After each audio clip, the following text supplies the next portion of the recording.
that Christ may dwell in your hearts through faith. And I pray that you, being rooted and established in love. Ephesians chapter 3, verse 17 sa NIV.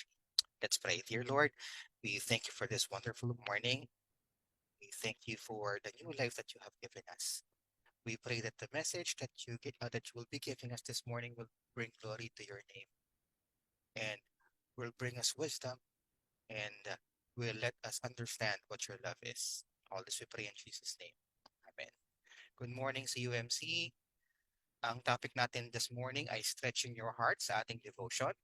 Matatagpuan sa Ephesians chapter 3 verse 17. So, as Christians, the moment that we accepted Jesus as our Lord and Savior, we understand and understood that we surrendered the keys of our hearts to Him, to Jesus. Tama ba? Naiintindihan ba natin yon? Kung naiintindihan natin, bigyan natin yung sarili natin ng isang senaryo. Okay?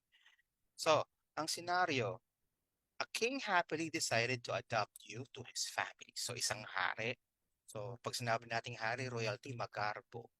So, pag in-invite ka maging part ng family, so most likely a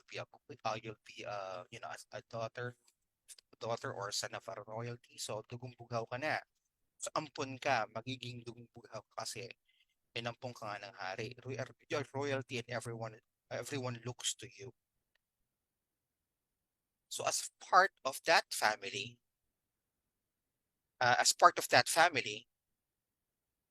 obligado ka bang sumunod sa mga house rules? Obligado ka bang ah, sumunod faithfully dun sa patakaran sa bahay? Parang ganito lang yan, parang sa bahay ni Kuya, di ba? Sa Big Brother house. So ano ka, ang tawag dito,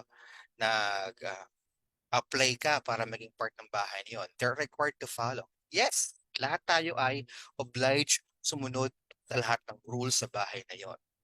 Di ba? Sa lahat ng pamamaraan, katulad sa relasyon, sa mga chores o sa bahay, sa pamilya, lalong-lalo na sa responsibilities at sa disiplina.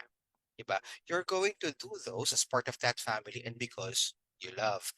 Ganon din sa Lord. The moment we are accepted to His family, we need to understand, okay, that's the word, we need to understand na ang puso mo, ibinigay mo na yung susi sa Panginoon na hindi mo na yan sarili.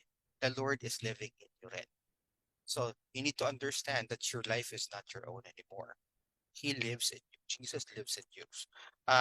There are times that we tend to forget, di ba? To stretch our hearts according to His will. Nakakalimutan natin yun. Nangyayari yan. Sabi nga ni Paul, so that Christ may dwell in your hearts through faith. The word dwell in Greek, ang nakalagay dyan na katoikeo, ang basa dyan, katoikeo, na ang ibig sabihin daw ay to stay permanently.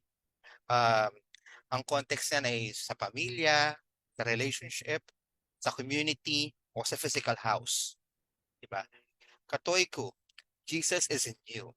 He wants us to stretch our hearts to things that we are Christians are not really used to. Diba?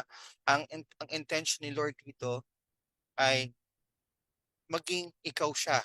Ikaw siya sa buhay mo. The Lord is teaching us to stretch our hearts not to deprive us of ourselves. Hindi para i-deprive tayo dun sa pagiging tayo, pero para i-allow tayo na mag-grow into someone who established and rooted in His love. As Christians, we're expected by the Lord na maging rooted tayo sa pag-ibig niya through faith. Parang ganito lang yan eh. Di ba? May kaaway ka. Okay, may kaaway ka. Knowing that Jesus is in your heart, anong gagawin mo? May problema ka as Christian, what would you do? Problema ka, anong gagawin mo ngayong Kristiyano ka? May conflict sa church na kinabibilangan mo or sa trabaho, sa school, or sa community. As part of the body of Christ, anong gagawin mo? The Lord is teaching us to stretch our hearts, not to deprive us of ourselves, ibigin natin ang emphasis, but to allow us to grow as someone who is established and rooted in His love. Your heart is yours in God's home. yan na yon, tinanggap mo na ang Panginoon. Pero pwede ka palang mapalayas, huwag mong kalimutan. Kapag hindi ka sumunod, kapag hindi mo in-stretch yung buhay mo at puso mo according to His will. Last question for us. Are you stretching your heart, your house, so that He can work in you? Good morning, everyone.